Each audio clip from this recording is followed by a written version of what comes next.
The second Forum of Mayors was held in hybrid format under the theme Recovering from the COVID-19 pandemic, while advancing the implementation of the SDGs, and was chaired by the chair of the committee, Doris Andoni. It brought together over 500 online and in-person participants, representing cities and member states from across the Economic Commission for Europe region and beyond. The United Nations Regional Commissions, a specialized organization, non-governmental organizations, and academia. Mayors and vice mayors from 44 cities share their experiences and findings, people-centered solutions that simultaneously meet the needs and aspirations of their citizens, edge against disasters, and rise to the climate change challenge in a manner that ensures the successful implementation of the 2030 Agenda. These experiences were shared under 4 thematic sessions, focusing on the following global challenges as identified in the Geneva Declaration of Mayors as follows. In the first session, sustainable urban transport, shared mobility and safer roads, the city leaders shared creative solutions on ensuring the efficient use of roads, revamping the city's public transport, establishing modern traffic control centers, establishing mass transit systems, repurposing abandoned tunnels and parking lots, sharing mobility by using smart applications, improving mobility through widening pedestrian pavements, promoting electronic mobility, and mobility for all by subsidizing public transport.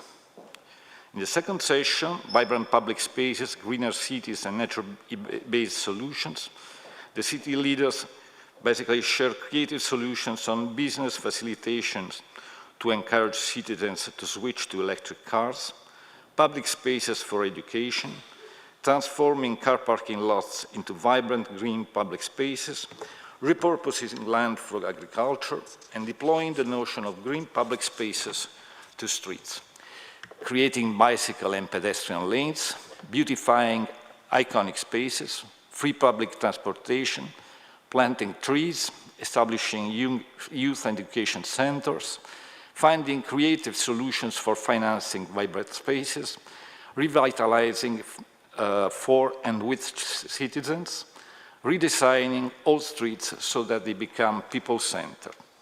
In the third session, resilient, healthy, and climate-neutral buildings and affordable and adequate housing, the solutions shared were on transforming old buildings into community centers, refurbishing of housing stock factories and old mines, using sustainable construction materials, reconceptualizing the supply of affordable and adequate homes, utilizing upgrades of basic and social infrastructure upgrades, and engagement of youth.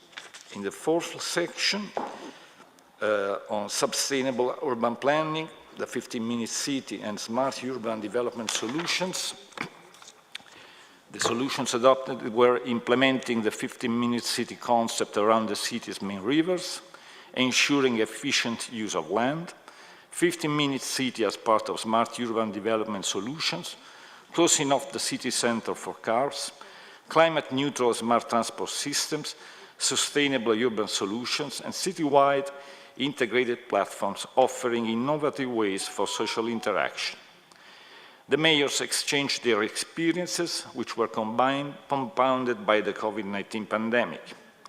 Yet they also the pandemic as an opportunity to launch creative solutions with a view to build back better. The forum leaders emphasized that central to addressing the above challenges is the simultaneous integration of the SDGs into local and national levels, as this would provide a common objective and thereof allow for creating dynamic synergies between local and national development efforts. Several cities have launched their own SDG plans, and the majority were committed to be climate neutral by 2030. City leaders also emphasized that without a participatory approach, it would be difficult, if not impossible, to ensure responsiveness to the needs of all citizens. Even with broad-based participation, The translation of the aspired forward-looking plans and solutions into reality was not without challenges. Each solution was faced with tremendous resistance, as citizens saw change as a disruption in their day-to-day life or a departure from what is familiar. The importance of standing the course and thinking about the future generation instead of the next election was a constant refrain among the city leaders. The Forum city leaders also expressed their solidarity with Ukraine, emphasized their readiness to host Ukrainian refugees, help Ukrainian cities to build back better so that they surpass modern cities, and stressed that peace is an essential precondition for the creation of green and vibrant cities and for the challenges above us. Thanks, Madam President. Thank you, Mr. Shasho, and thank you for highlighting the importance of Forum of Mayors and the outcomes of the Forum of Mayors, which was a real success if we measure it by the number of participants and also by the interest of the mayors to follow this and to continue with the forum, which is something that we are going to discuss later within this agenda item, and also as expressed by the declaration and signature of the declaration by the mayors. Thank you. Now I give the Now I give the floor to Ms. Paula Deda to introduce the results of the evaluation of the Forum of Mayors. Paula. Thank you, Madam Chair. I think you are explaining the process that took to the evaluation and also what happened after.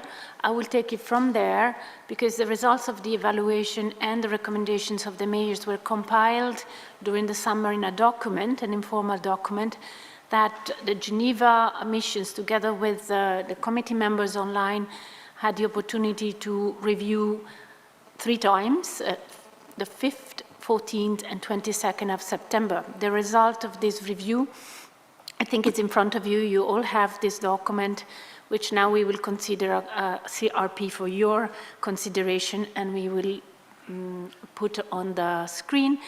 Are the draft recommendations from the Committee on Urban Development, Housing and Land Management 83rd session and you see it right now. What happened in Geneva, just to give you a short summary, is that we consider a much longer document, much more detailed, but there was not consensus on which format. And when we talk about format, it's not only how it is organized and how it's shaped, it's not only the architecture, but it's the legal structure of the Forum of Mayors, which is a very important aspect also in terms of what status would have mayors when participating in the meeting. So the meeting looked at, sorry, this I see that is changing shape and form. Well, I'll look at mine, making sure that it's the same.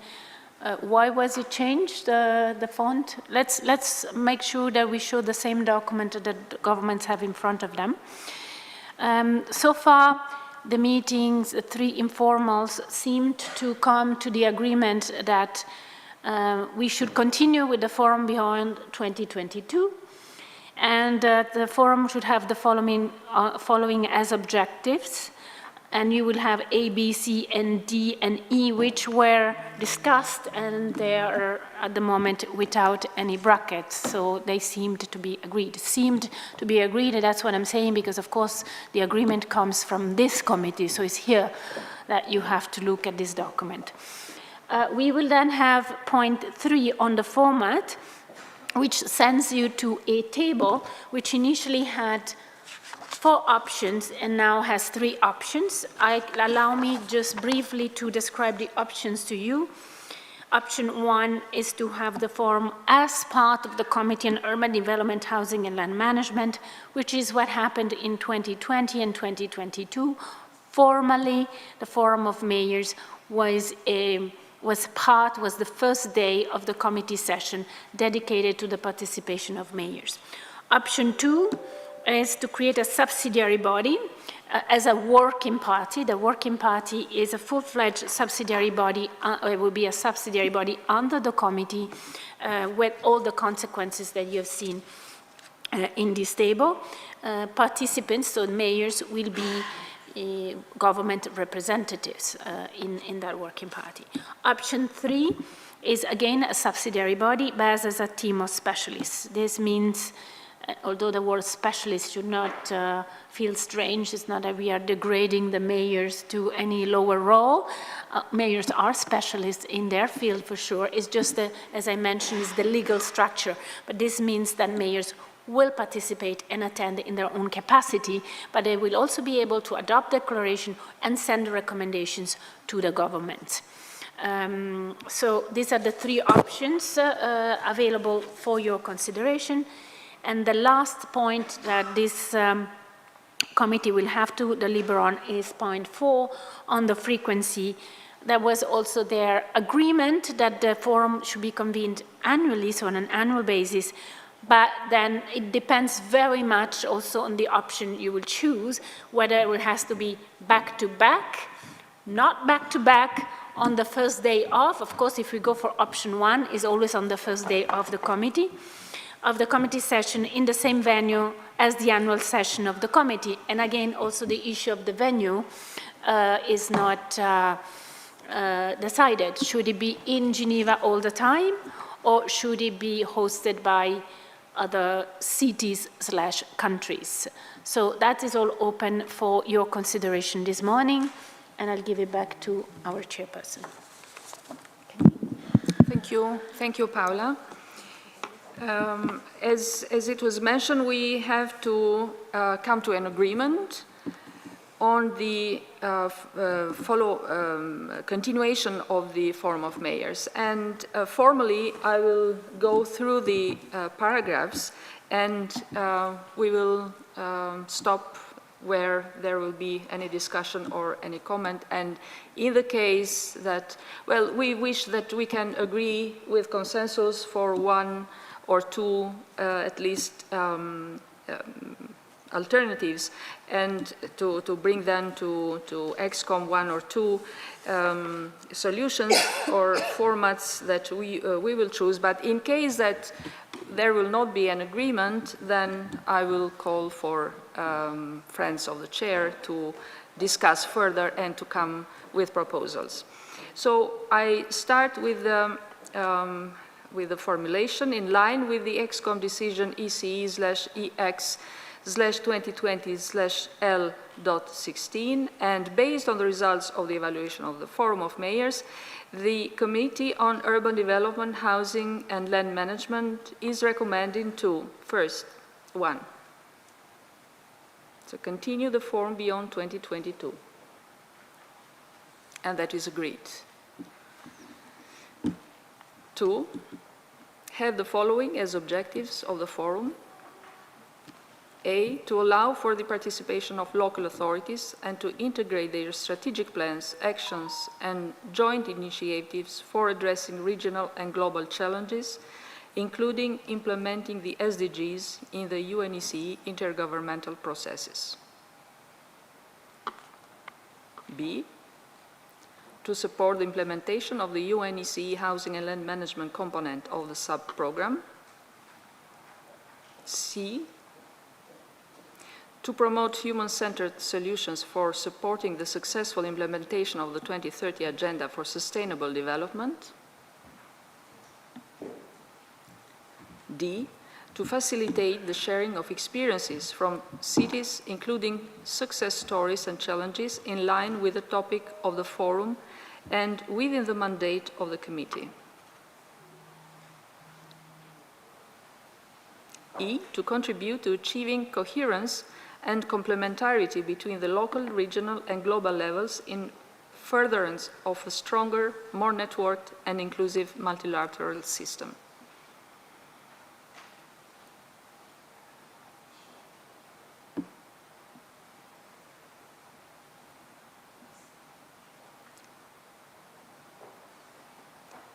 Okay, we can agree on item 2.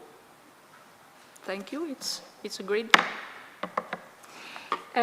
Now, number 3, format, which, as explained by Paula, there are different formats that are proposed that you have in Annex 1. And we open here for proposals. So, who is for proposal? We can see, probably take comments on which proposal is favored. Otherwise, So this item is open for discussion and for proposals. You see on the table, on the table on the screen. maybe I can just provide a comment. Thank you, Madam Chair. First of all, actually, I understand that technicians don't hear me. I'm as close as possible to the microphone, but cannot go any closer. We have 3 options on the table, so the idea is to see whether we can come down to one ideally. If you need me to compare them or you need explanation, just ask. We have done that in Geneva, so that's why I didn't go into the details of the proposals. Thank you, Madam Chair. And I give it back to you closed. Oh. Okay, thank you, Paula. Yes, Switzerland. We would opt for option 3.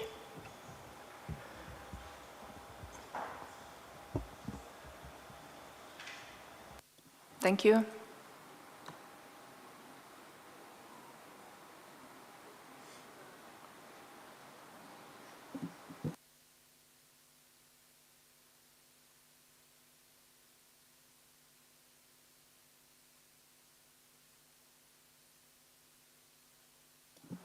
France first, and then United States, and then Slovenia. Thank you, Madam Chair. Like Switzerland, I would like option 3, but I'm not against the other options, and so France would support any option.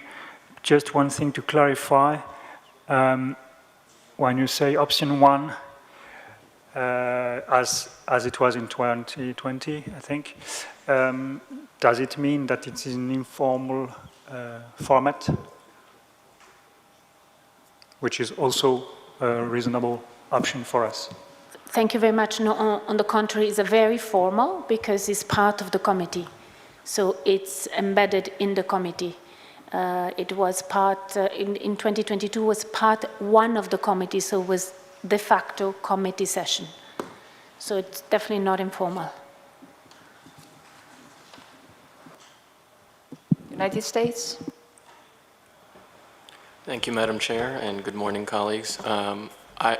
Like Switzerland, we would support option 3 with the understanding that there are still a lot of details to be worked out with regards to the status of mayors, selection of cities, and unless I'm mistaken, and please correct me if I'm wrong, option 3 still entails having it as the first day of the, or having the actual forum itself on the first day of the committee meeting, correct? To minimize costs. Thank you, Madam.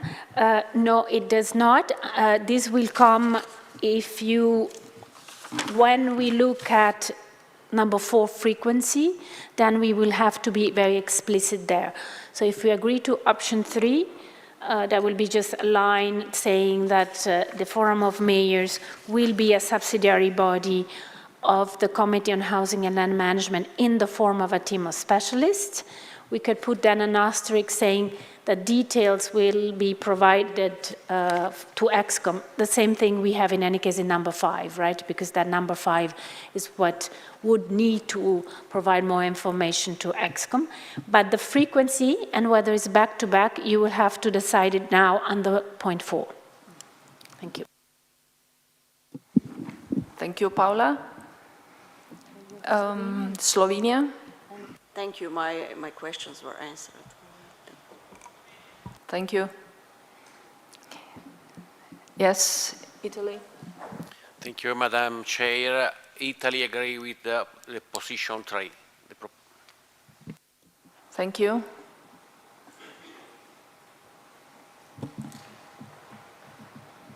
Is France again on this point, or does Greece? Who is? Greece and France. Greece, yeah, first, and then France. Yes, thank you very much, Madam Chair. I'm very happy with option 3, but I can live also with option 2. Thank you. But I'm very happy with option 3. Thank you. France? Thank you. Just a point of clarification. Here is option 3 seems to have agreement, but just is it a recommendation from this committee, to the ExCom that will decide or orientate more deeper? Is that correct? Yeah, it's a recommendation from this committee to the ExCom. Thank you very much for this clarification.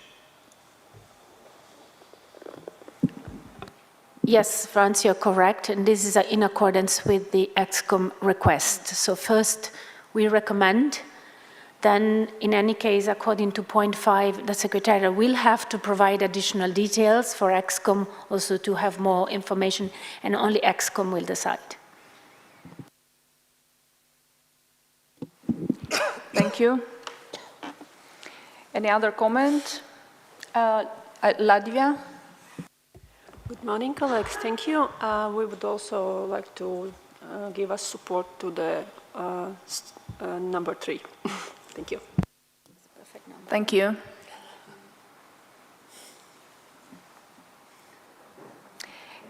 I don't see any other plate raised from any country, so I think that we can agree that the format that is recommended by the Committee on Urban Development, Housing and Land Management fits to the number 3, which is, can we read it? Now? Yeah, if you don't mind. Because I don't have it here. Yeah, so that everybody sees it on the screen, please. Can you please put the decision on the recommendation on the screen? So under 3 format, you'll type the Forum of Mayors will be a subsidiary body of the Committee on, and you can put CUDHLM, then we will fix it, in the form of a team of specialists. And then we can put an asterisk or a footnote that says details. Let me see what the notes I took on the status of mayors and the selection process will be provided by the Secretariat and agreed by ExCom at its December session. This is in the footnote. Don't know if someone is typing what I'm saying or not. Yeah, I have to say it again. Okay, so the under 3 format, please, 3 format. Yes, thank you. It will be the Forum of Mayors will be, can someone, Hannah, can you go there and type?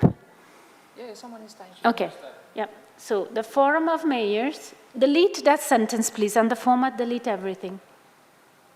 Delete the sentence on the form. I can't see from here, guys, sorry, my eyesight is. Delete the sentence, please. On the format, delete the sentence, you have the form. Very good. Delete all and say the Forum of Mayors will be a subsidiary body of the, and then put CUDHLM for short, then we will put it tonight, in the form of a team of specialists. Then you put a footnote. Details on the status of mayors and the selection process will be provided by the Secretariat to the December ExCom. We will put then all the correct number session for their consideration. For its consideration. ExCom is 1, right? So its consideration. I hope, let me see. Details. First stop, yes. Then we will edit it, but at least it's Can you go down now on the footnote, please? I want to read it. That's a separate footnote. Okay, thank you. Thank you very much. I hope that's agreeable. I don't know if there are comments. The selection of what? Detail on the selection of mayors. Or the place? Details on the status. No, details on the status and selection of mayors. Details on the status and selection of mayors. Yep. Great, thank you.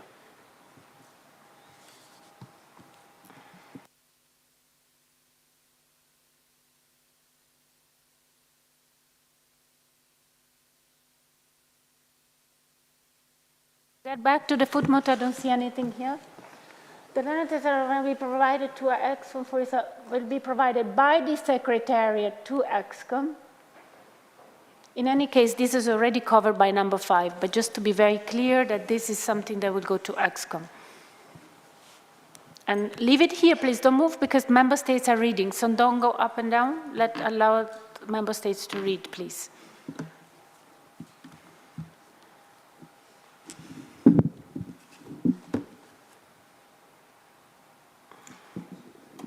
So, do you agree with this formulation?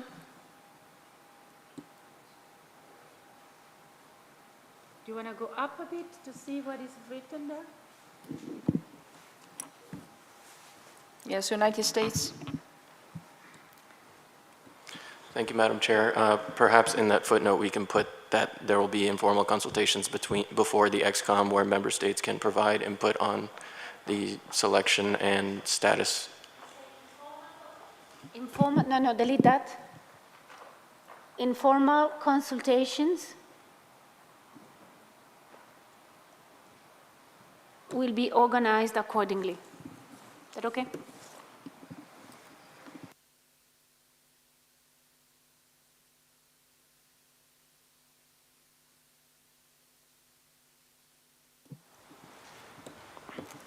Just to say that I support this this addition suggested by the United States. Thank you. Thank you. Any other suggestion? If not, it means that we agree also on the format, and we pass to the frequency. So convene the forum annually. And shall we decide if it will be back-to-back with the committee session, or on the first day of the committee session, in the same venue as the annual session of the Committee on Urban Development, Housing and Land Management. So these are different options to choose, and this is open for proposals.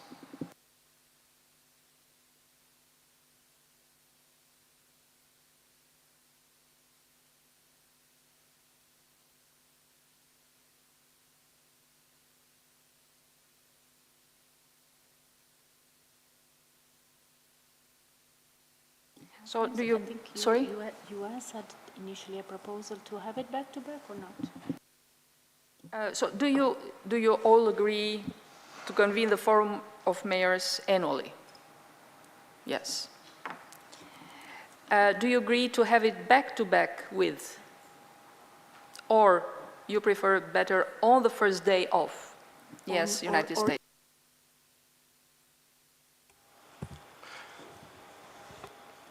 Yeah, it can also be not back-to-back. Huh? It can be another day. Right. Just a quick clarification question from the informals. It's my understanding that if the forum is on the first day of the committee, there's no budget implication. But if we have it back-to-back, you're essentially hosting 2 events and then sending the results to the regional forum maybe a week later, which is a lot of work for the Secretariat. So could you discuss that a little bit before we decide? Thank you. The no budget implication was option 1 because it's covered by the budget of the committee session. In the case of option 3, we can put it back to back. The only thing will be left out will be interpretation, so that will be XB. For the Secretariat, of course, anything you put back to back is a bigger thing, but it's easier. We don't have to get there twice, right? Also, from a perspective of having mayors liaising with governments, it would make sense that you have the team of specialists and then the day after the committee starts, so we have interaction.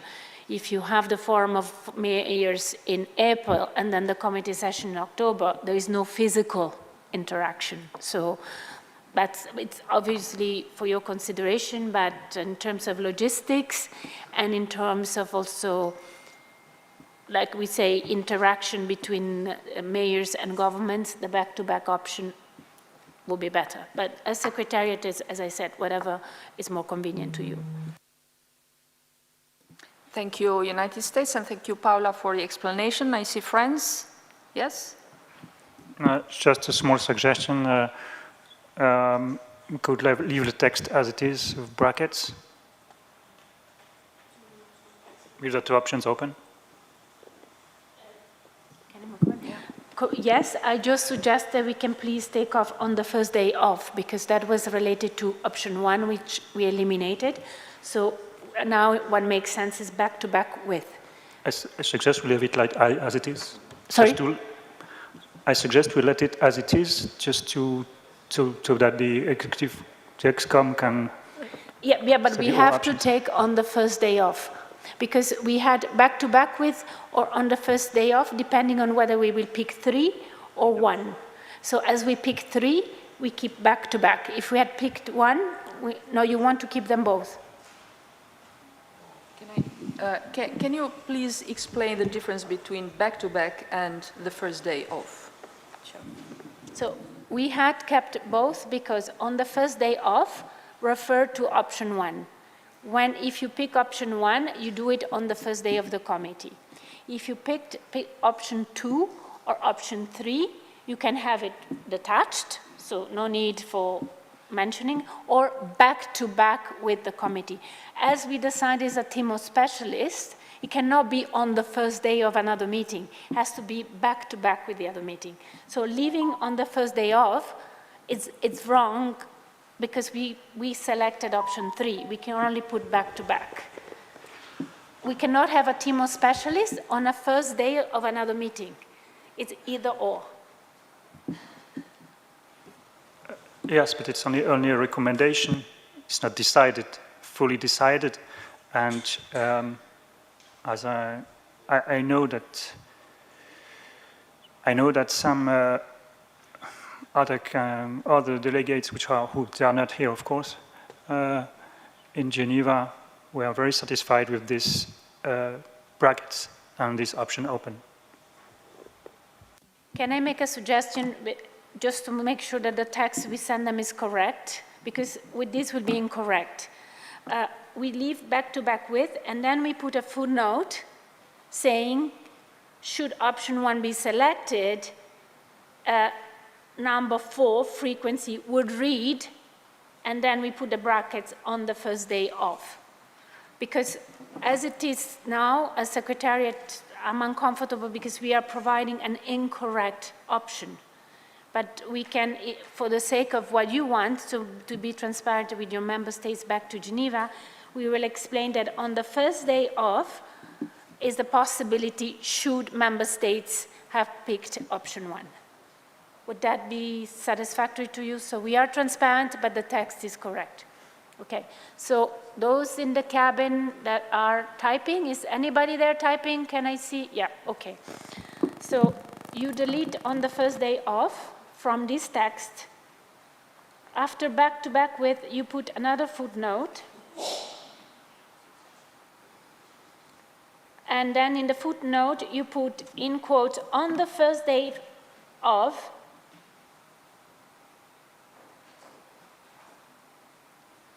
could be considered, or could be applied, so this is more than considered, could be applied in case of option 1. Is that okay with you, Reggie? Thank you. But Just does add- it mean, sorry, yeah? Just add in the first day of the Kudlum session.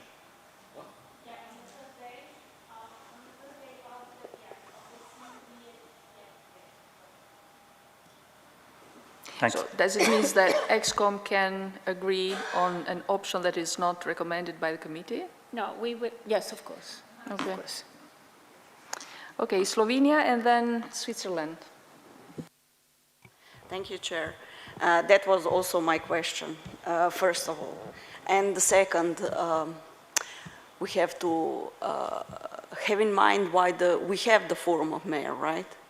We have the Forum of Mayors because in 2016 in Quito, there was new urban agenda accepted. And the new urban agenda as a main guideline has better connection between national and local governments for better sustainable development and the cooperation among them. So this should be also the guideline for decisions taken by ExCom. They should be aware of that. I hope so.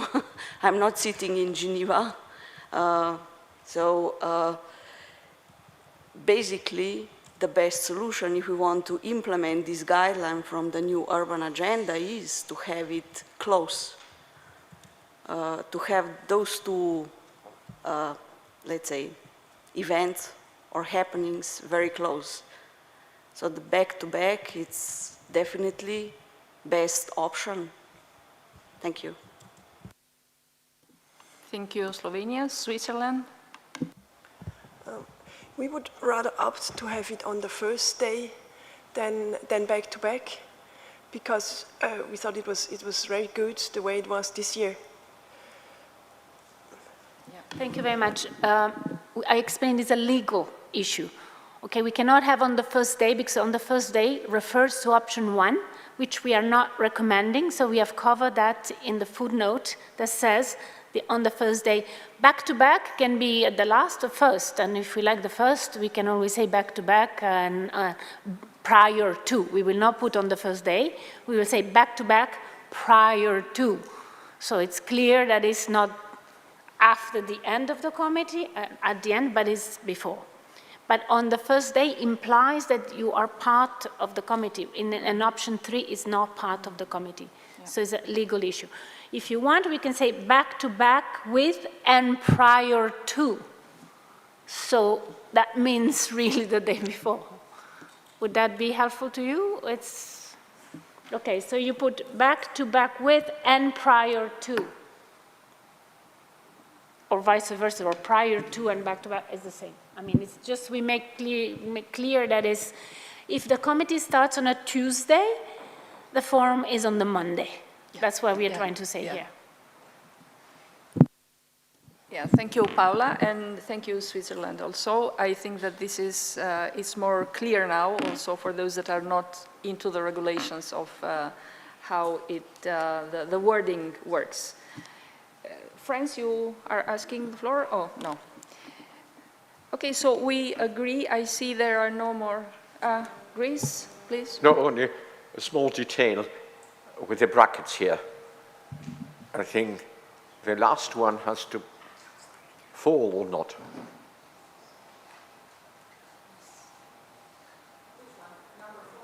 Number 4. Sorry. It will be written now with or without brackets. Do we need brackets? No, well, I understood from Franz. Franz wanted to keep the brackets. But with the clarification, I think with back-to-back with and prior to, according to the last amendment. Yes, we close the brackets. And then we have at the end another bracket.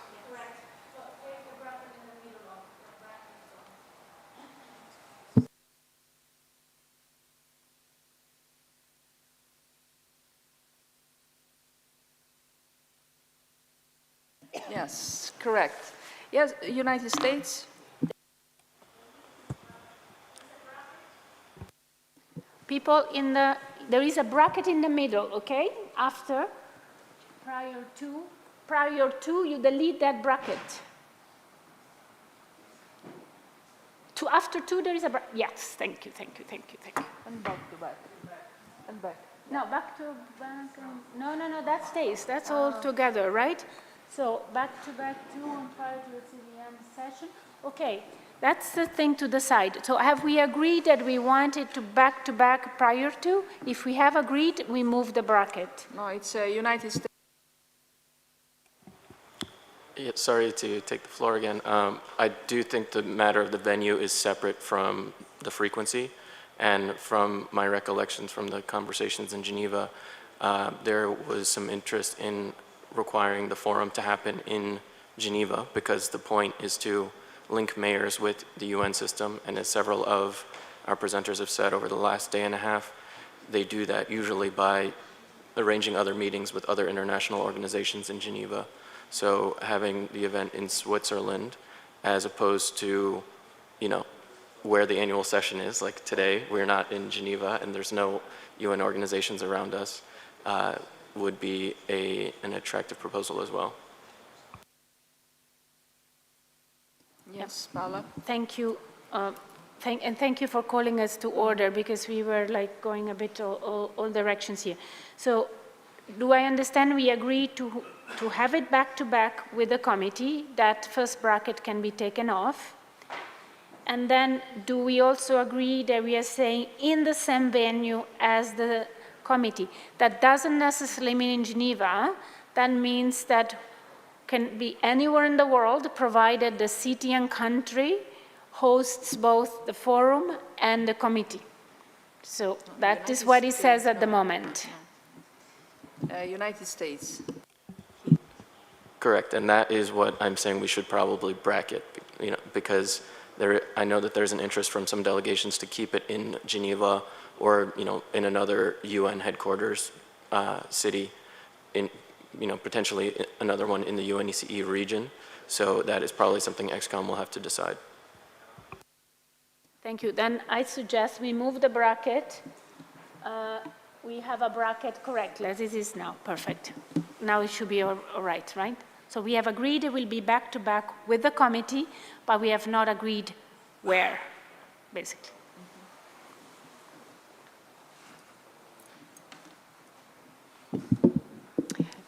I cannot read your plate. Could you please? Yes.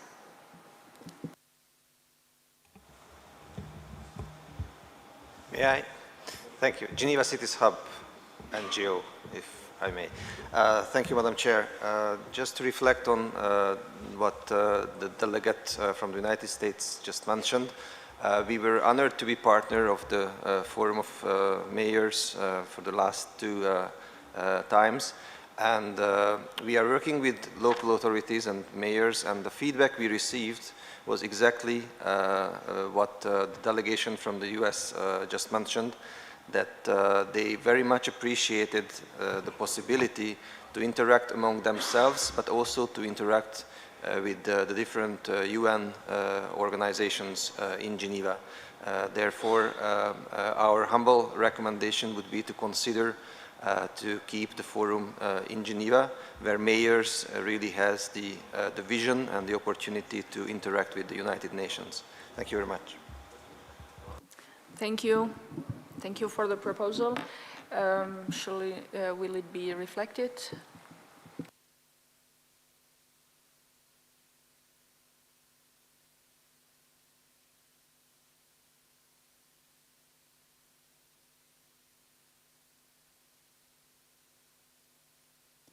So if there is not any further comment on this, on topic 4, frequency, then we have the following formulation that I cannot see, that you can see on the screen.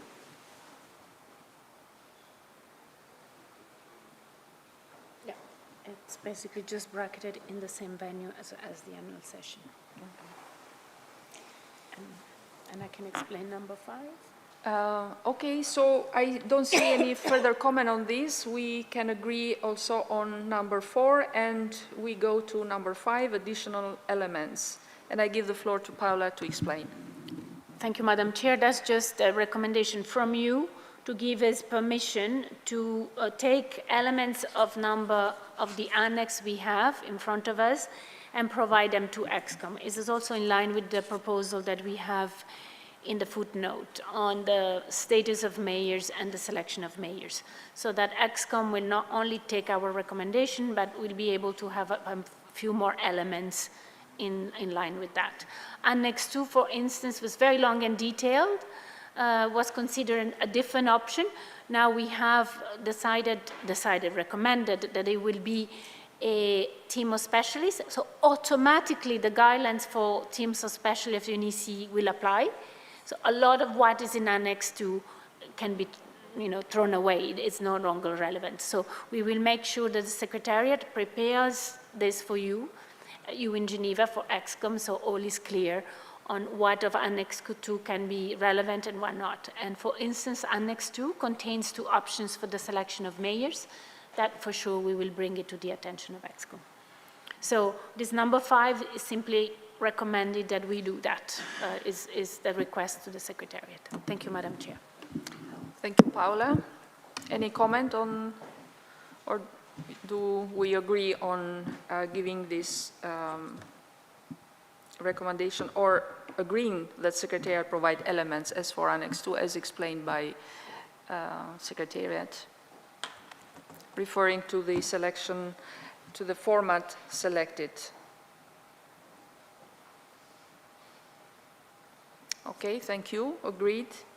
Then we agreed that the Secretariat provide elements from Annex 2 to consider further consideration of the EXCOM. Thank you. So I think that we have agreed and decided to recommend to the EXCOM the continuation of the Forum of Mayors beyond 2022. And the full text is already on the screen.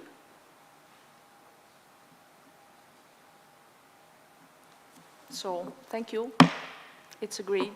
And the committee decided to recommend to the EXCOM the continuation of the Forum of Mayors. Thank you very much.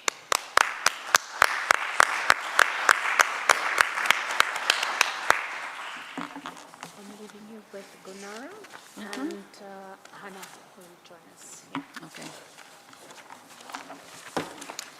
Now,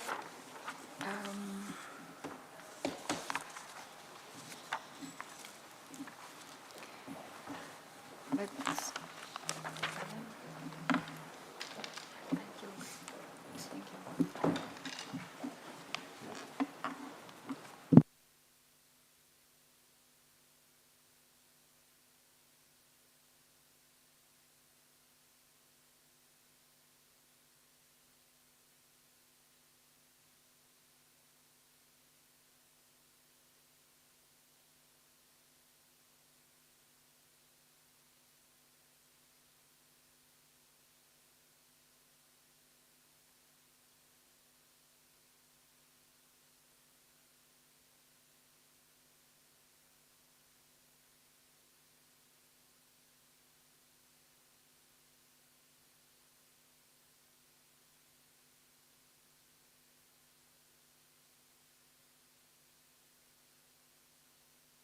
Okay, thank you for your patience. Just to reorganize the settings of the podium.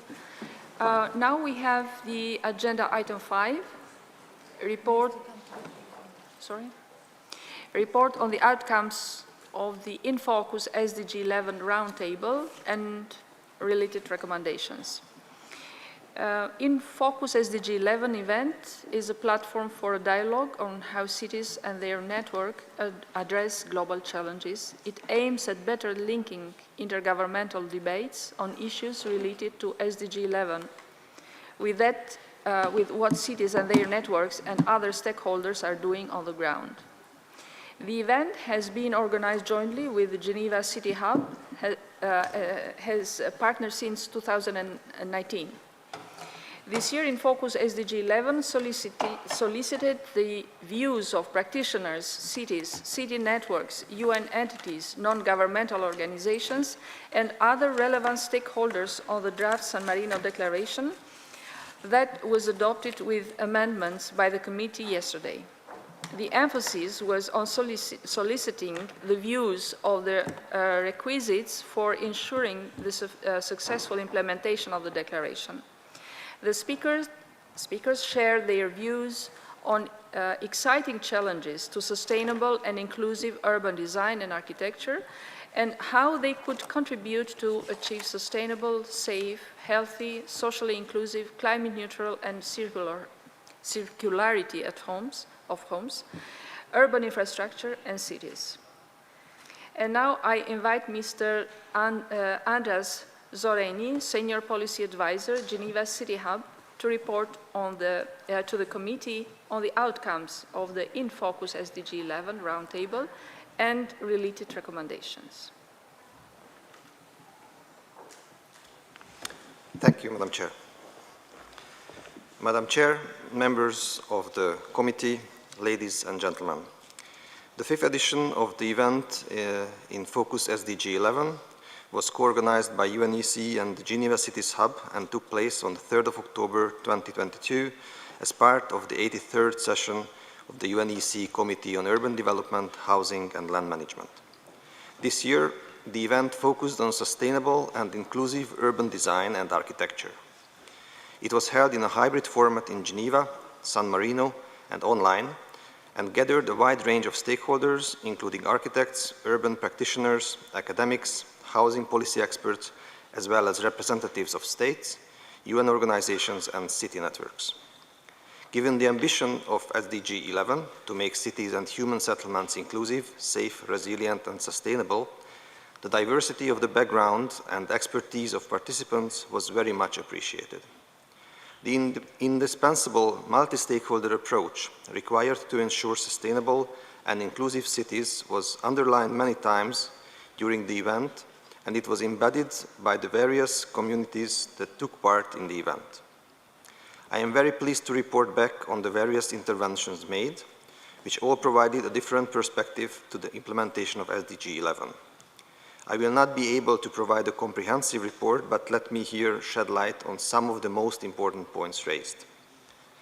The world today is more urbanized than ever. By 2050, it is estimated that more than 70% of the world's population will be living in cities. This has an impact on our cities, on the way we live, move, thrive, and play. It was also recalled yesterday that urban development had become a global issue that affects everyone, not only people living in cities.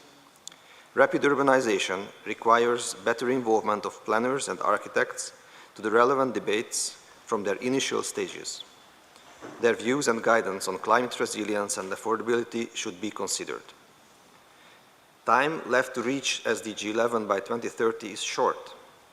To do so, numerous participants underlined that radical shifts are required in our mindsets, in the way we conceive, plan, design our cities, and in the way we think of the relationship between the built and the natural environment. Public spaces need to be organized in a way that reflects more the demands of the citizens.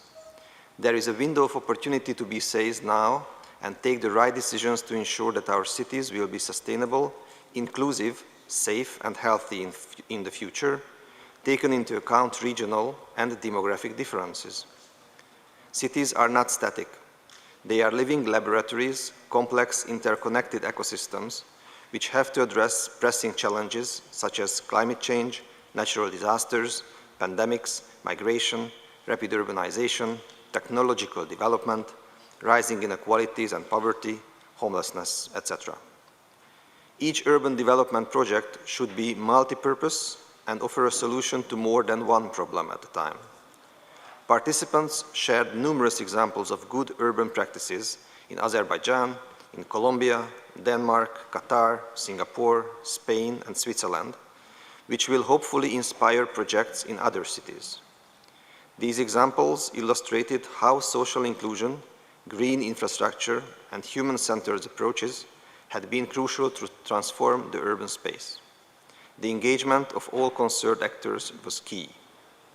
Speakers underlined the uniqueness of each city, the local experience and knowledge that can be leveraged, the landscape and heritage that need to be woven into urban design and architecture, the alternative building materials that exist, as well as the balance between the built and natural environment that do not only fulfill aesthetic functions, but which actually improve urban sustainability, resilience to climate change, and the quality of life of people. The views expressed were unanimous in emphasizing that sustainable and inclusive urban design and architecture need to adopt a people-centered approach. People, including the most vulnerable communities, need to be heard, consulted, and involved to ensure that urban policies respond not only to their needs, but also to their human rights. It is thus not a coincidence that people centrality is the first principle mentioned in the San Marino Declaration adopted yesterday by this committee. All participants expressed their support to the San Marino Declaration, which is in line with other frameworks and initiatives, such as the 2015 UN Habitat International Guidelines on Urban and Territorial Planning, or the new European Bauhaus, which relates to the new European Green Deal. Participants also offered to help spread the word and engage with their respective networks of architects, urban planners, designers, and other practitioners to start implementing the declaration. Speakers agreed that involvement of all stakeholders is key for the successful implementation of the declaration to achieve the goals of sustainability, affordability, and inclusion. Architects, engineers, urban planners, and other practitioners are not only service providers. They really are city makers who are the driving force behind urban transformation. They are in a position to offer practical tools for policymakers to be able to face complex future challenges. However, they do not work in isolation. In addition to local communities who have to be consulted and engaged, the picture would be incomplete without city leaders and their administrations. Many speakers reaffirmed the role of municipalities in fostering social inclusion and sustainable infrastructure in urban settlements. They bear significant responsibility in developing cities, which engage their local communities in balancing the divergent public interest, businesses' interest, and the people's interest. However, they are fortunately often lack the financial independence and the full capacity to collect, analyze, and make use of all data that would enable them to direct the investment toward ethical projects that can foster inclusive and sustainable cities. Members of the Kudlum, ladies and gentlemen, once again, this event enabled us to learn about experiences in various cities, how to support the implementation of SDG 11, and all SDGs more generally, given their interlinkages and indivisibility. Particularly interesting were the local examples provided by urban practitioners within the ECE region, but also beyond, which all seek to address the global challenges of climate change, social cohesion, and rising inequalities. While the tools and perspectives may differ, it was very clear that the principles provided by the San Marino Declaration, among others people centrality, social responsibility, inclusivity, affordability and accessibility, resource efficiency and circularity, respect for nature, and interdisciplinary cooperation, are universal and relevant in all contexts. We therefore hope that all stakeholders will join forces to implement and promote this declaration and engage all levels of governments, urban practitioners, and individuals worldwide to ensure that our cities become more inclusive, safe, resilient, and sustainable in the future. Thank you very much. Thank you, Madam Chair. Thank you, Mr. Soregni, and thank you to Geneva City Hub for having supported and collaborated with our committee to organize the SDGs as part of our activities and giving a lot of substance to the work of our committee.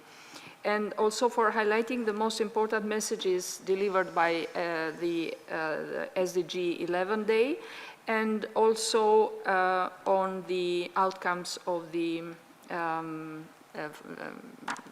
declaration of the Forum of San Marino. So thank you very much, and I open the floor if there are discussions or any question.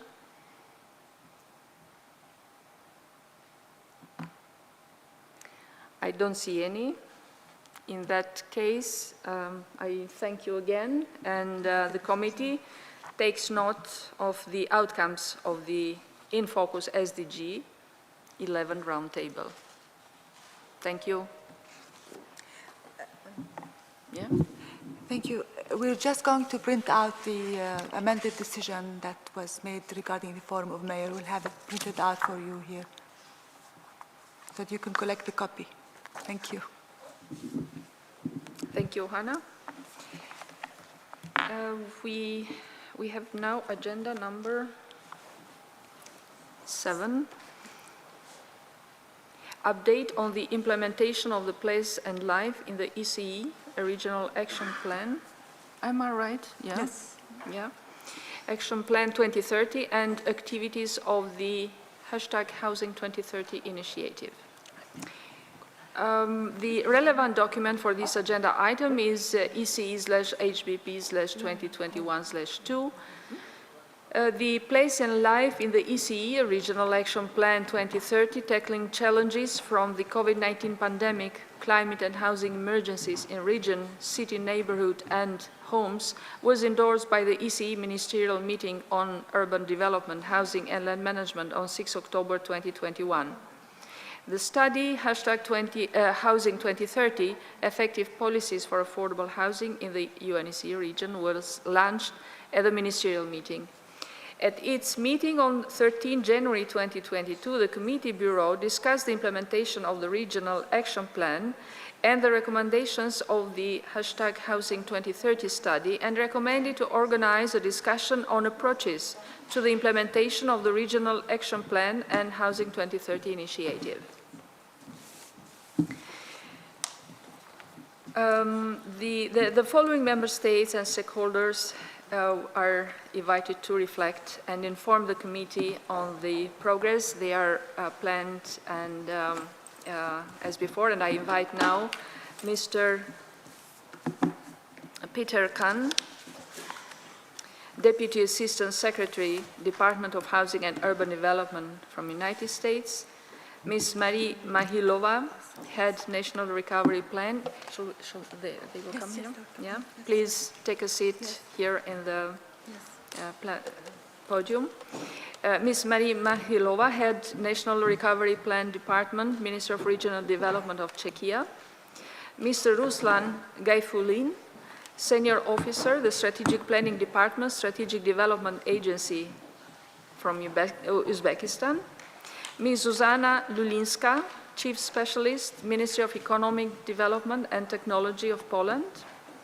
And Mr. Christian Janone, Professor of Urban Law and Policies and Co-Director, Lab Gov City, Rome, Italy. Please take the floor.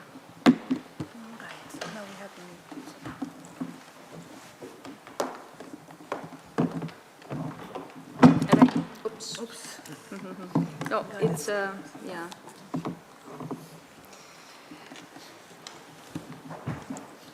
And I give now the floor to Mr. Khan for his speech.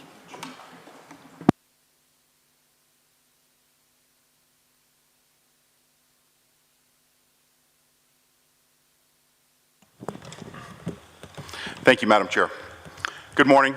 My name is Peter Kahn, and I serve as the Associate Deputy Assistant Secretary for the Office of Policy Development within the Office of Policy Development and Research for the United States Department of Housing and Urban Development, also known as HUD. For those of you who do not speak government titles, my position is held by a career civil servant, and I am the Senior Career Civil Servant within the Office of Policy Development. My job is to ensure that the day-to-day workings of the office stay on track and to help execute the policies put in place by appointed members of the administration. I have been with HUD for nearly 17 years, but it is only in the last 2 years that I have been fortunate enough to work in the policy office. It has been my experience that the Biden-Harris administration is generally focused on a whole-of-government approach to addressing many issues. This means that there is better alignment between the efforts of our federal agencies. This approach is also relevant to our collective efforts to implement the 2030 Agenda for Sustainable Development and achieve the Sustainable Development Goals. While no single approach to housing issues will be effective throughout a single country, let alone across different countries, sharing best practices, collaboration, and innovative solutions will drive improvement for cities everywhere. As we gather here today, we must acknowledge that the world is off track to achieve the SDGs by 2030. A number of factors, including the COVID-19 pandemic, ongoing conflict, and the climate crisis have set back progress towards many SDGs, including SDG 11. The challenges we face in fostering sustainable cities and communities make discussions like this one all the more important. Some elements of the Regional Action Plan fall under the primary responsibilities of other branches of the U.S. government, so today I'll focus on HUD. In fact, just yesterday, it was announced that Ambassador Nina Hashigian is the first special representative for subnational diplomacy. Ambassador Hashigian will lead the U.S. government's efforts to engage our local partners, foster connections among cities in the U.S. and abroad, and develop solutions and partnerships to key issues facing local and state actors. Prior to her new assignment, she served as the Deputy Mayor for International Affairs for the City of Los Angeles. One of the first impressions that I had when reviewing the Regional Action Plan, particularly given the impacts of COVID-19 pandemic, are the necessary trade-offs between short-term needs or requirements compared with the long-term structural changes recommended throughout the plan.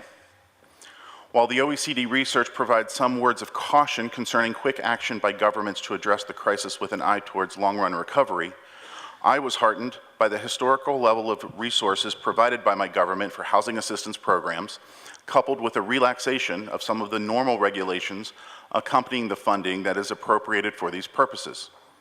This flexibility allowed those assistance dollars to become available to those that needed the additional resources.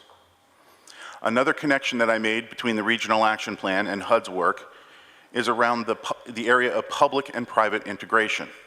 There are two examples of this that immediately come to mind. The first is affordable housing construction. One of the largest programs in the United States used to develop affordable housing is known as the Low-Income Housing Tax Credit. This program incentivizes the development of affordable housing using the federal tax system. Essentially, developers construct housing units that are income restricted. That is, the units are available to renters with incomes near the median income for the area in exchange for annual tax credits. Under the terms of the program, developers agree to the income restrictions on the units for a minimum of 15 years, and in many cases for additional years beyond the minimum. The second example that I would like to share is HUD's largest rental assistance program, the Housing Choice Voucher Program. In this program, voucher holders use their rental assistance to pay a portion of their rent, while the other portion of rent is determined by their income level.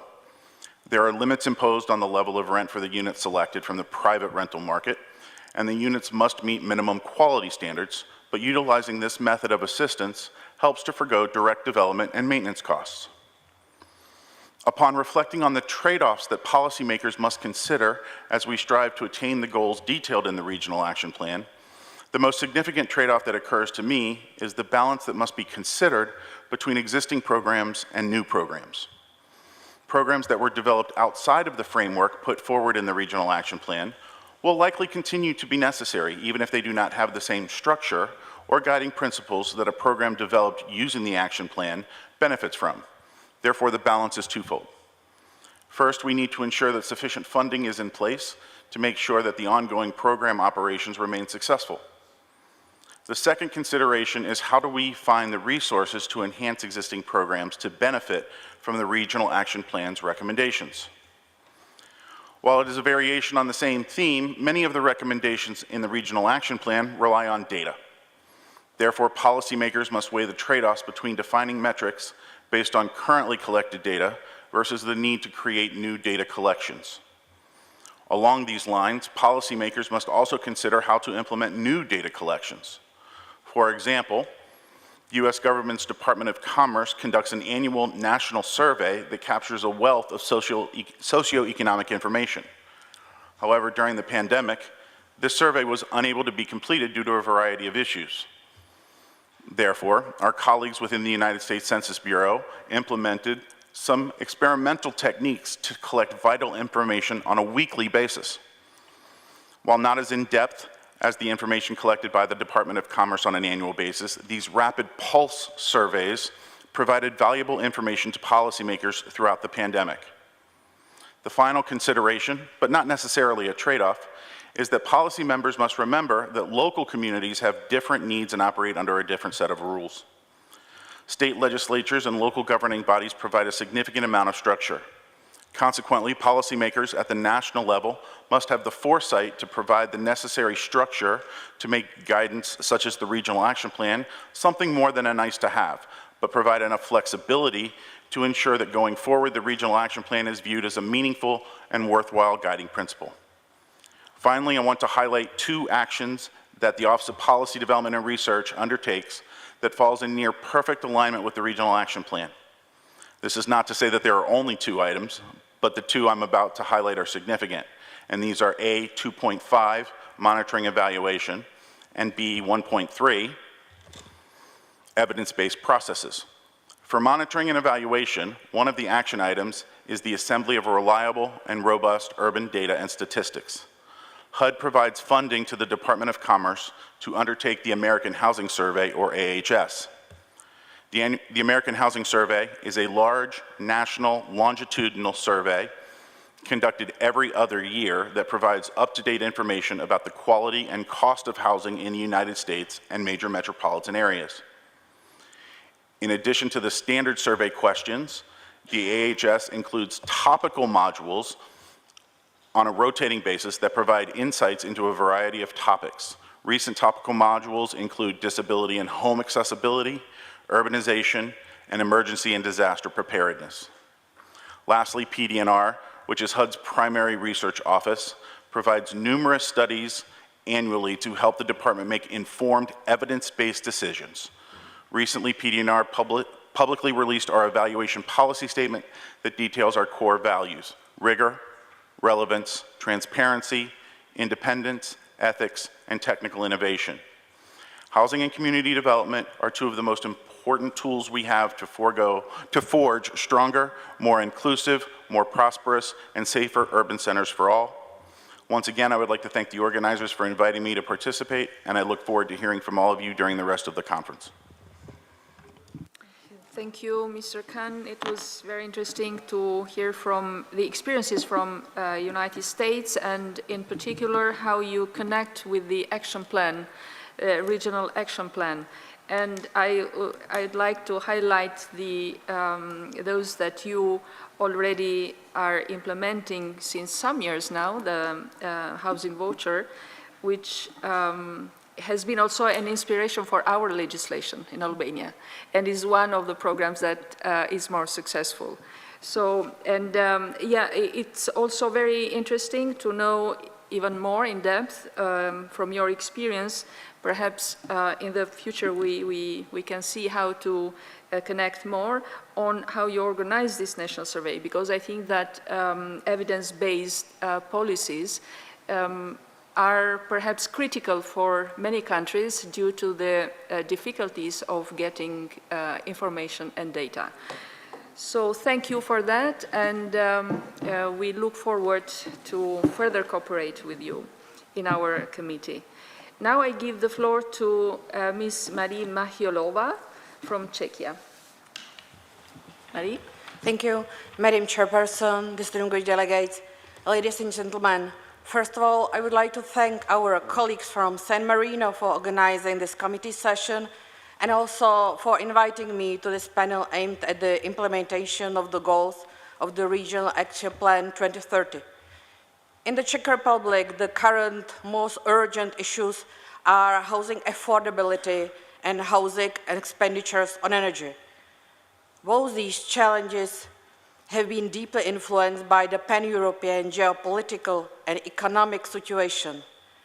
Therefore, the implementation of the objectives of the UNECE Regional Action Plan is aimed mainly to shaping housing systems, generating adequate and affordable housing, it means policy B, area target B322 in particular.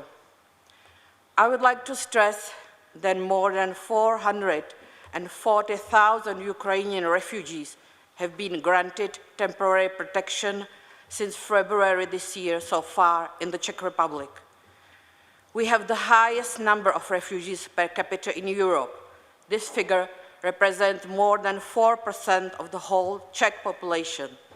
In the capital city of Prague, it is increased by more than 8% of Prague population.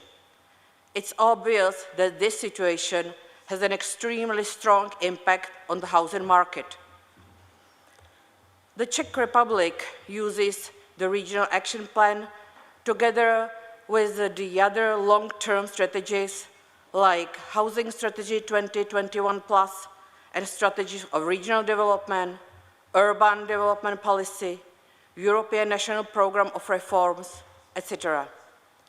I mustn't forget to mention #Housing 2030 initiative, and especially its outcome, where you can find not just the best practice of different countries and useful links, but also politically correct rating of different tools. We also value the support of networks of cities, agencies, and stakeholders, which can help us to shape housing system and generate access to affordable housing. The great challenge is an act on social housing, which should offer the support of social work and housing at the same time with financial support from the central government for investing and for covering the running costs of the system.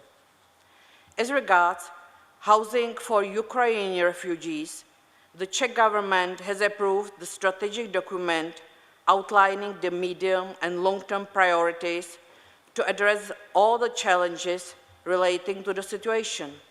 For example, a new subsidy program has been launched to finance the repair and renovation of apartments and non-residential premises to become quickly habitable. We also understand that good planning system, including spatial planning, is a necessary condition for delivering healthy, livable cities and other municipalities in functional areas. The challenge is to promote compact city model with efficiently distributed economic activities, social infrastructure and services, delivering affordable housing and preventing the urban sprawl. Reasonable solution is the redevelopment of brownfields, which are located near the city centers or with good transport connectivity. It also gives priority to housing settlements with integrated transport systems and use of green infrastructure. European countries decided to stimulate the social and economic recovery by using Recovery and Resilience Facility. National Recovery Plan of the Czech Republic is also focused on green and digital transition. One of the measures, which is run by the Ministry of Regional Development, is technological demonstration project for cities and regions, which support investing in very high capacity 5G networks. Second component is focused on acceleration and digitalization of the building process. The aim of the component is to simplify the process of granting construction permits, digitalization of building management and spatial planning. The institutional reform and its digitalization shall speed up building procedures, and existing data shall be migrated to the central information system. Provided data shall be shared with other public administration systems.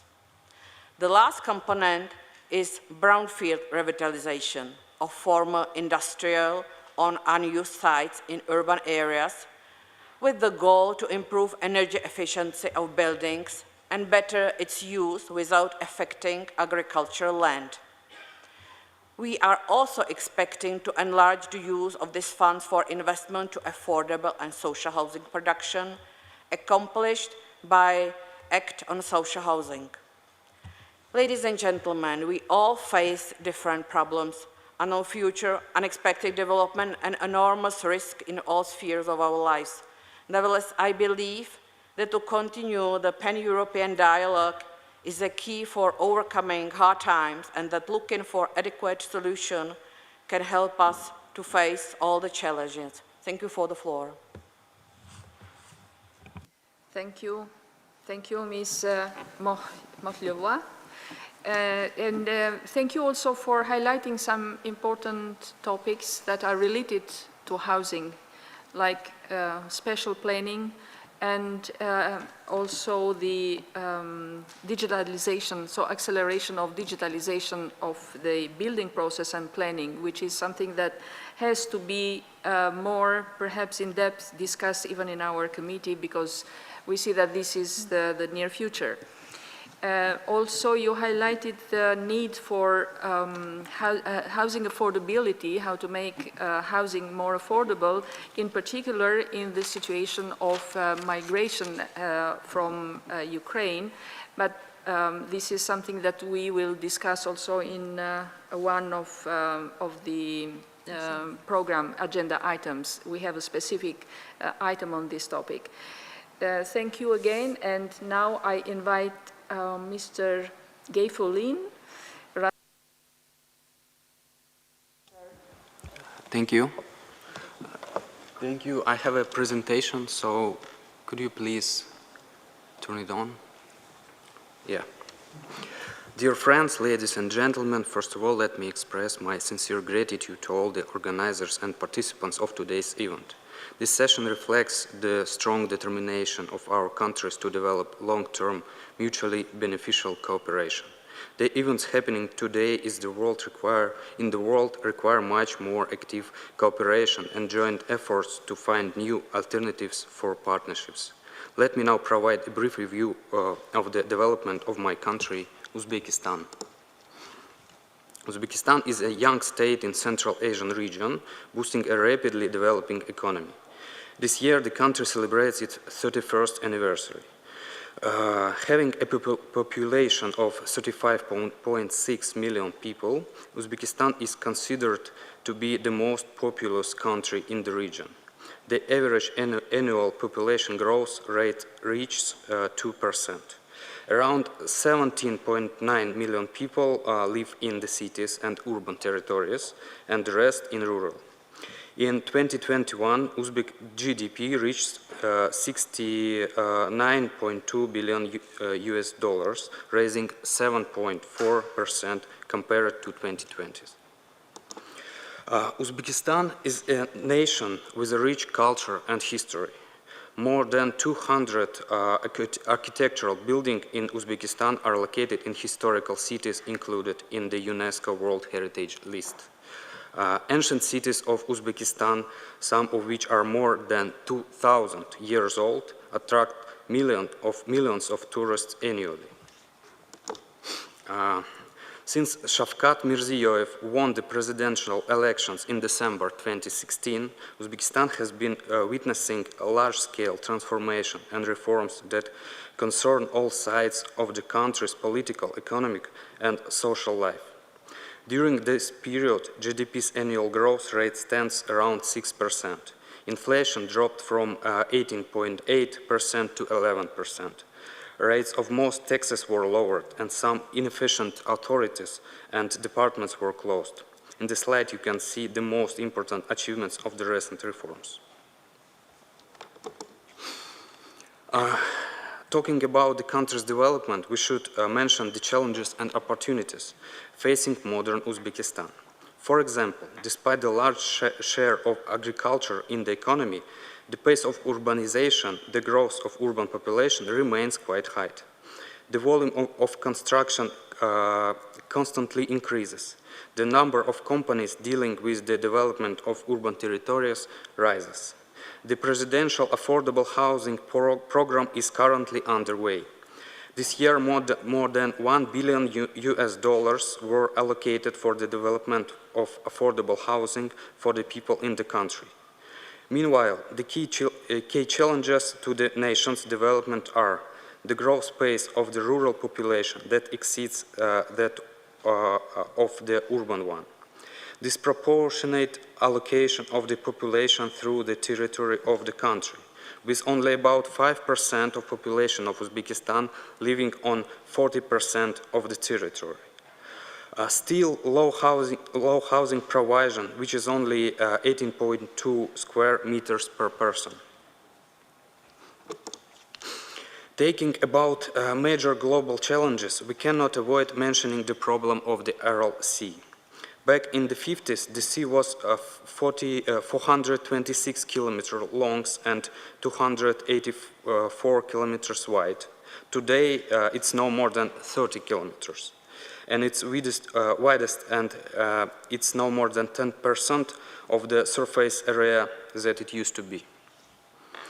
The vast area of exposed seabed is laced with pesticides, so when the wind blows, dust storms spread salt and toxic substances over hundreds, if not thousands of kilometers. It's estimated that 75 million tons of toxic dust and salts are spread across Central Asia region each year. As I said before, despite of all the challenges, the country is actively building affordable housing for its people. In 2021, as a part of the mortgage program, more than 1,000 new high-rise buildings appeared in the regions, providing a total about 45,000 apartments. On the slide you can see the examples of that. Today, the national government implements reforms and various programs in special and urban development in 3 key areas. It's national land planning reform, urbanization improvement, and housing and infrastructure development. According to the decree of the President of Uzbekistan, a new system of regulation of construction and design at municipal, city, regional, and national levels is right now in the development stage. Every region and urban area have to develop a number of documents, including the main scheme of the special development of the region, master plans, and infrastructure plans. Now I want to say a few words about my agency. It's called the Strategic Reforms Agency, and it was established under the President of the Republic of Uzbekistan for implementation of all these major and important transformations in the country. The agency was established on September this year to develop and implement large-scale reforms which will ensure the breakthrough development of the nation. One of the main tasks of the agency include development of proposals for reforming various sectors of the economy, creation of sectoral working groups and involvement of foreign experts, coordination of all international organizations, institutions and consultants working with the Uzbek government. One of these sectoral working group is the Project Office for Regional Spatial Development. It was established for the development and implementation of reforms in spatial and urban development. Its main goals include creation of integrated spatial planning system with a time horizon for 5, 10, and 20 years, increasing the attractiveness of regions for life and investment, educational program for architects, urban planners, engineers, etc., development of standards of the improvement of urban territories, development of public participation guidelines. Dear colleagues, today Uzbekistan is going through a transition path to become a country with well-managed, strategic and sustainable spatial development. Participation and support of the international community is very important for us. Thus, I would like to kindly invite you all to join us in this work and to become our partners in the implementation of many important strategic reforms of our country. Thank you. Thank you, Mr. Gayfulin. And thank you also for highlighting the reforms that your country is undertaking. Also, the particularity perhaps that your country has with regard to urbanization, and we always say that our UNECE region is very diverse, from the most urbanized to the less urbanized countries, and Uzbekistan is also one. So you also face this challenge of managing between urbanization and increased population of in rural areas, which is very particular for your country. And also for highlighting the works that you are undertaking for spatial planning as part of integrating the activities. Also, you highlighted partnership, and I would like to mention this because it was mentioned also by previous speakers as an important factor that should support the work of each country. Now I give the floor to Ms. Susanna Lulinska, Chief Specialist at Ministry of Economic Development and Technology of Poland.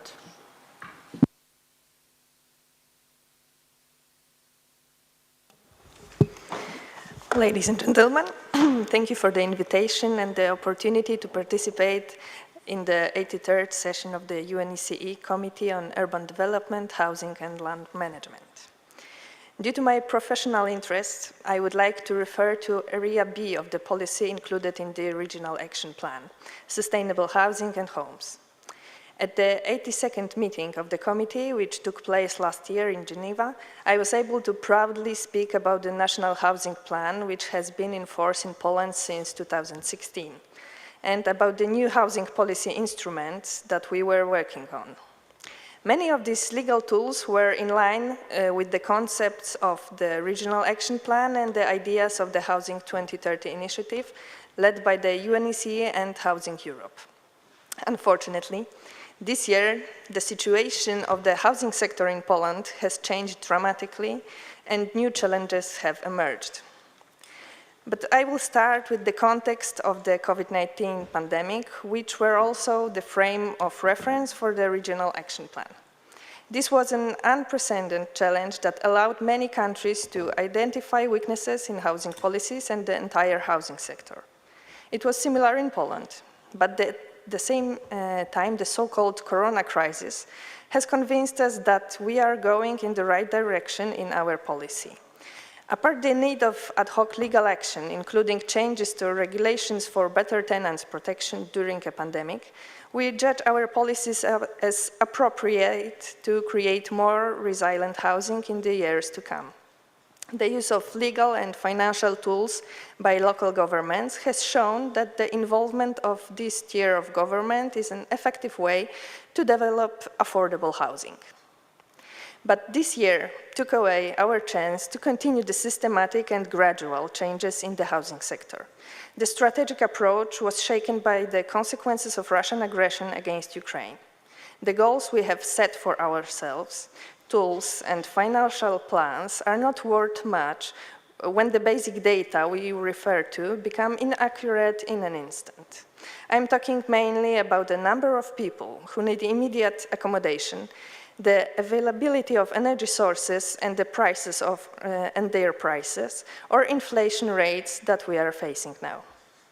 At the peak of the influx of Ukrainian citizens to Poland, we had 3 million additional people on the rental housing market. At this point, I must emphasize the enormous mobilization of Polish citizens, the non-governmental sector and local governments, which managed to host and help refugees. Sometimes, from the point of view of administration level, the problems can be viewed as abstract numbers and figures, but as citizens, we also faced the dramatic scenes in our cities every day, and saw the consequences of a military aggression against the civilian population. Some of the citizens of Ukraine will stay in Poland. That is why work on the pilot integration program, Mutually Needed, has begun. One of the tools used there are social rental agencies, which are an innovation for the Polish housing sector. In the first phase, the program aims to integrate Ukrainian refugees, but is about extending support to all people who are at risk of exclusion. It uses the lessons of pandemic, the value of smaller towns and cities that can provide good living conditions in the difficult times. The second gigantic challenge we have to face this winter is the problem of energy poverty. The prices of all kinds of energy sources will increase. In addition, there may be problems with coal supplies to households. The renewable energy revolution in Poland has already begun, but the problem of less affluent families, which cannot benefit from it, remains. There are programs to help even the most needy families, but the pace of the change may be too slow. Regulations have also been adopted to make the use of renewable energy sources more attractive in multifamily buildings, but this is not a solution that can bring about a significant change in just one season. The problem is that despite the implementation of the programs, their effects may not keep up with the needs. This situation creates threats to the path of sustainable development. For example, an energy crisis could create a looseness in air quality policy. People who cannot afford good quality fuel will reach for the, let's call it, non-standardized fuels, even if the negative health consequences of it are well known. The risk is also in the ideas of implementing the procedure of changing the way buildings are used without following the planning documents. And such ideas unfortunately enjoy support due to increased housing demand. Therefore, the Regional Action Plan should be seen as an important document that shows the direction to be followed, especially in the times of all kinds of crises. Due to new or foreseen circumstances, our programs may not run as efficiently as planned, but the general idea included in the action plan and its main principles should still apply. In housing policy and ad hoc provisions, the approach in which local governments play a leading role cannot be abandoned. Improving energy efficiency should remain a priority, and the social inequalities must not worsen. And that is a path that Poland has chosen. Thank you very much. Thank you very much, Ms. Lulinska. And yeah, we understand the big challenges that you are facing as a country bordering Ukraine. Because of the refugee crisis and the consequences that this has in the life and in the new policies and programs that you have to develop. But this is also very comforting listening that you are so much devoted to support and to give the best solution, though in this big challenging situation and unplanned also situation, and also highlighting the role of local governments and your new the ideas on social housing agencies. I would like to remind that Poland has been one of the pioneering of social housing agency, and I'm happy to listen that you are again in that developing that.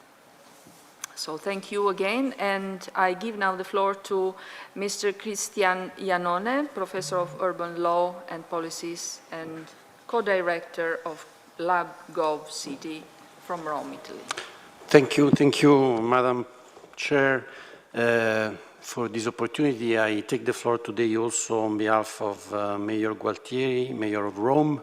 I want to thank you, Madam Chair, the Vice Chair Bambagioni and Director Deda for giving the opportunity to the City of Rome to be present today. It's 11 months that Mayor Gualtieri has been in office, and I start by saying that we find ourselves totally in line with the principles and of the documents and that the committee has been developing in the last years, and especially in this session. I would say that the City of Rome has an action plan in the making, rooted in the projects that I will talk about in a few minutes in a while. But what I want to say and underline is that this action plan in the making and these projects are premised on three key principles. The first one is no more consumption of land the use and regeneration of existing buildings, existing old buildings that need to be repurposed. It's what has been called urban regeneration in Europe. And the idea is that we are going to comply with all the guidelines that the European Union has devised on the use of land, and especially in a climate neutrality, mission-oriented approach. The idea is that and Rome has been selected as one of the 100 climate neutral and smart cities by 2030. The idea is to meet the goal of climate neutrality quite ahead of time as opposed to the roadmap that the European Union itself has devised by 2050. So the second principle is to equip vulnerable neighborhoods where public, social, affordable housing investment is concentrated with social and economic infrastructure. Schools, libraries as community centers for community life, but also innovation and entrepreneurship places and spaces where jobs can be created and new forms of jobs can be created, or reskilling programs can be developed in order to tackle the technological, digital and ecological transition that is destroying a lot of jobs. The third principle is the investment on resources and economic, financial and human resources on new governance models rooted in what has been labeled as the 5P partnerships approach. So going beyond building on the success of the public-private partnerships approach, but going a little bit beyond, involving knowledge institutions, scientific actors, but also NGOs and inhabitants in the use, management, ownership of these vehicles that are being created, special purpose vehicles that are being created in order to manage social, public and affordable housing. And this is also a financial strategy, because this is the premise on which both the public and private investment can be mobilized. On one side, the EU funding and the national funding from Next Generation EU, Next Generation Italy, but also the multi-annual financial framework of the European Union gives recognition to this kind of 5P approaches, but also the private investment, which has been enabled will be further enabled by the so-called taxonomy regulation on sustainable finance, which, as you probably know, recognizes the approach of the environmental, social and governance financial matrix, where especially social and governance are going to be one of the key aspects of the taxonomy and the European Union approach. Now, in the remaining time, I would like to just mention some of the concrete projects that have been devising or embedding this vision. And have already received quite a huge amount of funding. One of these is the regeneration of an industrial building in one of the central districts of Rome. It's called Porto Fluviale, which has been inhabited by an informal community since many years, and in this place, with the funding of the national program on the quality, the program on innovation of the quality of housing, so-called PINQUA, an energy community will be created, and a community co-op, a community cooperative will be created. The second is the regeneration of a large school premise that has been repurposed into a social housing building.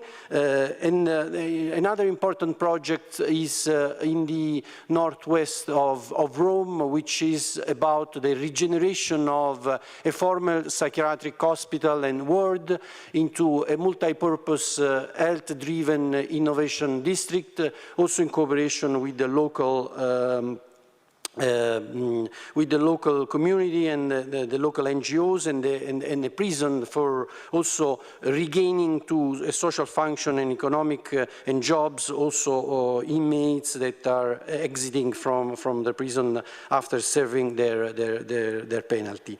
And the last project is probably the most important and the most also relevant in terms of economic figures, which is the Torbella Monaca. There are the Corviale neighborhood and the Torbella Monaca neighborhoods. These are the most important, one of the largest social and public actually housing neighborhoods in Europe.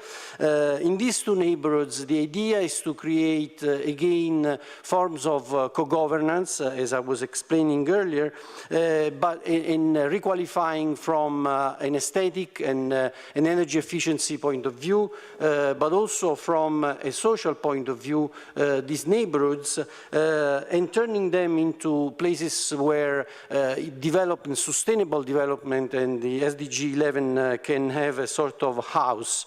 And that's why also Mayor Gualtieri has decided that in Torbella Monaca, this district will host also the Expo 2030 site. As you know, the City of Rome has candidated itself for the hosting the 2030 edition.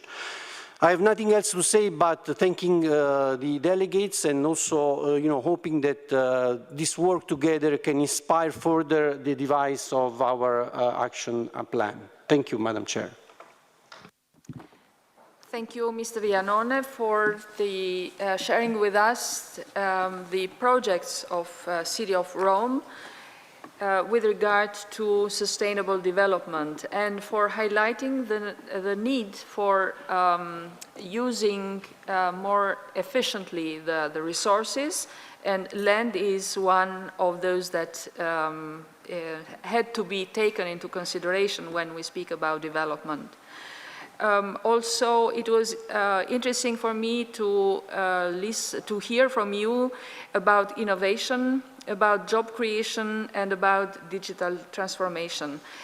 If we speak of housing affordability, we have to take into account that housing affordability is both from the supply and demand, and that demand can be, so the problems of demand can be improved if we work together with those that are responsible for making the market more accessible, for creating more jobs, and digital transformation is something that needs also training and education. So I think that this is relevant for all the countries. Thank you very much for all the speakers that were invited to share with us their activities in response and in implementing the regional action plan and the Housing 2030. And I would open the floor if you have questions to a particular speaker, or if you have any comment, or you want to share your own experience briefly, since we are we have some time, so we can dedicate. Yeah, I see. Yes, please introduce yourself for the audience, because I know you. Thank you, Madam Chair. I'm Gyuri Sümegi, representing Habitat for Humanity International, and we are present in many countries in the Central and Eastern Europe, and for many years we have been advocating for the introduction of social rental agencies in several countries. This is a great model to mobilize privately owned empty flats for affordable rental usage, and I was very happy that a representative from Poland mentioned this. This is really gaining momentum now, not only Poland, but in Bulgaria, in Romania, also in Hungary. This is now rediscovered as a good policy tool to provide affordable housing for the refugees from Ukraine. And I'm just asking the Polish representative to elaborate a bit how it's going to work in Poland. What's your experience with this model? Thank you. Thank you. Yes, you can. Thank you for the question. We have adopted the provisions on social housing agencies last year, and now it's a turn of local governments to incorporate these provisions into their local housing policies. The Ukrainian refugees in flux actually made this tool more attractive for local governments and for NGOs. So it's this situation is opportunity to make this tool more interesting because without the flats from private sector, we actually cannot introduce enough number of flats for these newcomers. And I hope that it will work. We are still at the beginning of all these works. Thank you. Thank you. Yeah, establish an institution is perhaps one of the most challenging and most difficult thing to do, and in particular when you have to implement at local level and you have to impose a certain organization to local government. And I just wanted to ask if this is public or private, because I didn't get that. That's the way to create a cooperation between the public owners, private owners of flats and the public sector. So the municipality make a agreement with a social housing agency which rent the flats on the market. And may I add, I think that establishing a legal framework is the easy part of this work, and the implementation is most challenging. Yeah, thank you. Any other question? Yes, Maddie?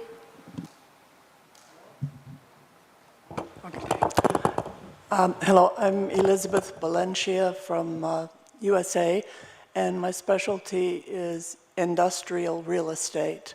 I'm part of the Real Estate Market Advisory Group, and I'm hearing you talk about industrial transition to affordable housing and some of the limitations of contamination. I managed a brownfield pilot project in the US for 4 years, and I know that a lot of brownfields have been abandoned around the world because people don't know what to do with them. And there was recently a project in Puglia here that of planting industrial hemp, H-E-M-P, in the sites, and it does absorb a lot of the chemicals. A steel mill was, a site was put back together.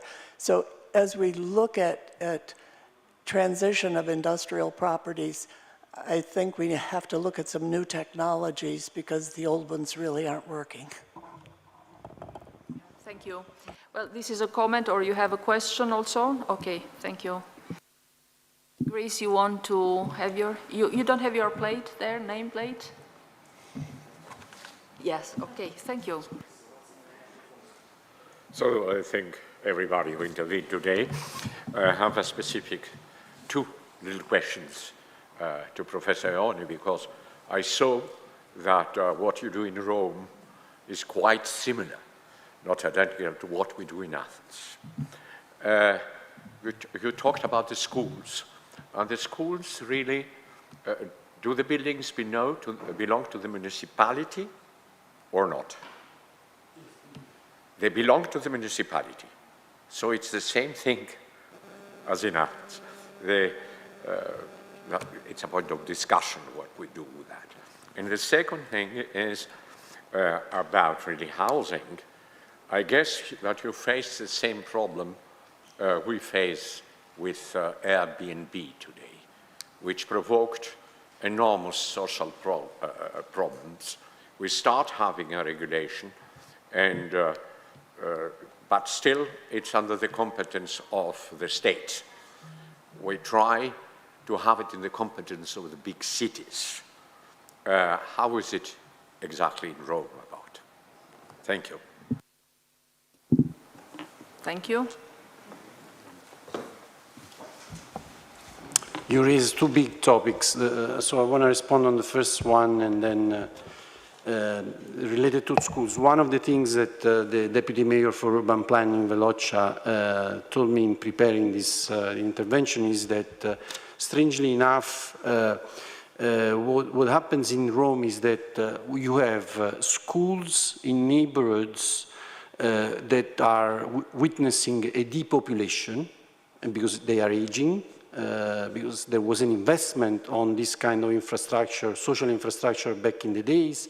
And then you have new neighborhoods where it has been built in the last 20 years, where you don't have schools. You don't have, because the private developers didn't invest too much on this kind of social infrastructure. So the story goes like, we need to find how to bring in cooperation with the private sector, public infrastructure in these new neighborhoods, social infrastructure like schools and libraries in these new neighborhoods. And so the city of Rome is using part of the money that is coming from Italy, from the country and from the EU, via the Next Generation Italy, the Next Generation EU for Italy. And at the same time, it's regenerating those schools in the depopulating neighborhoods, transforming and creating more more housing, affordable public and social housing offer in those neighborhoods that essentially can host more people. Regarding short-term rental, this is a big issue, and you have a very scattered, I would say, regulatory framework all across Europe, as you know. Cities, I would say, have been a bit left alone to tackle this challenge. The idea, especially in Rome, is to somehow find a solution in order to find the right balance between preserving the vibrancy of the neighborhoods that might be touristified by these platforms, and of course the need also to host tourists, because tourism is an important economic factor for the city of Rome. So we don't want to, I would say, condemn, but at the same time we need to regulate this phenomenon in order not to lose the identity of many neighborhoods that might be desertified by the sole presence of short-term rental platform. Thank you for this exchange. It's very informative, and in this regard, I would also like to brief a bit what we do in Albania in this regard, because these are also some, I think that we are in a process of transition from one model of development, which was based on in industry, and into a more service-oriented society and more digital one. So there are a lot of buildings that are empty, especially because of the transition process from centrally planned into market economy, but also a lot of buildings that used to be schools or kindergartens or other services in areas that are abandoned because people are moving away from and urbanizing more the big cities. And we are doing the same, so we are supporting as national government, local governments to adapt this into social housing. But the question is that these objects should be in the ownership of the municipalities. Otherwise, we cannot, because municipality cannot sign a contract with families if they are not owners. And this is a difficult process. So to find out who has the administration, so who manages that property, which is under state property, so as to transmit or to give this property to local governments. And sometimes we have problems with that. And the other challenge that we face is that we have provided in the law the possibility of establishing these social landlords that are owners of apartments that are interested to give their apartment in rental for social purposes. The problem is that there is no interest from the private owners to get visible, because most of the rental is operating in the green market, so in the without declaration of the rents and of the contracts. And this makes very difficult to match the need for rental housing with the supply, because this all happens in an informal sector. Yeah, we still are looking to change, to make some amendments in the law to make it more flexible and to give the possibility to families that are in need to get some rental housing, even in informal, because we cannot adjust everything at a time. So yeah, this is something to share with you from the case of Albania. Very few, because we have other programs that address other challenges, but what was discussed here mostly. Any further question or comment? I don't see any, so in this moment, then we pass to the decision. The committee takes note of activities realized under the #Housing2030 initiative and implementation of the place and life in the ECE, a regional action plan 2030, tackling challenges from the COVID-19 pandemic, climate and housing emergencies in regions, city, neighborhood, and homes. And thank you for this session. Now we have a lunch break. Yes, because the next speakers are not in the room. They have a I think they're not in the room, the speakers. So the next 2:30.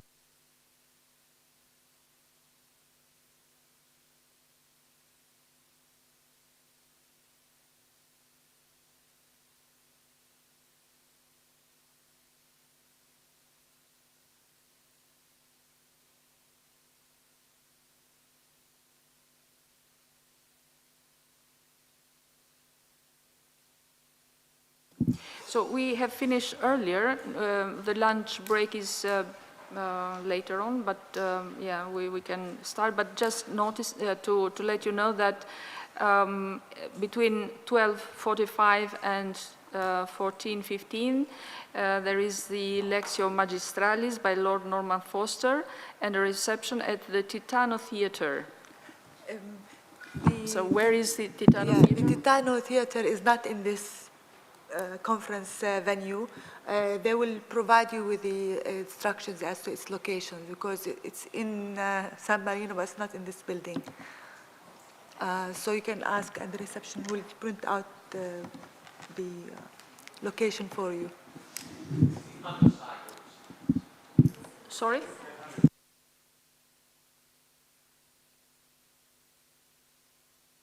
This building, no. We have to ask in the reception downstairs? Yes, they'll give you the instructions. We'll have them for you. Okay. But it's not in this building, it's on the other side, yes. So we meet at 2:30. Yes, thank you. And the next session starts at 2:30. Thank you. Here, in this location. Yes.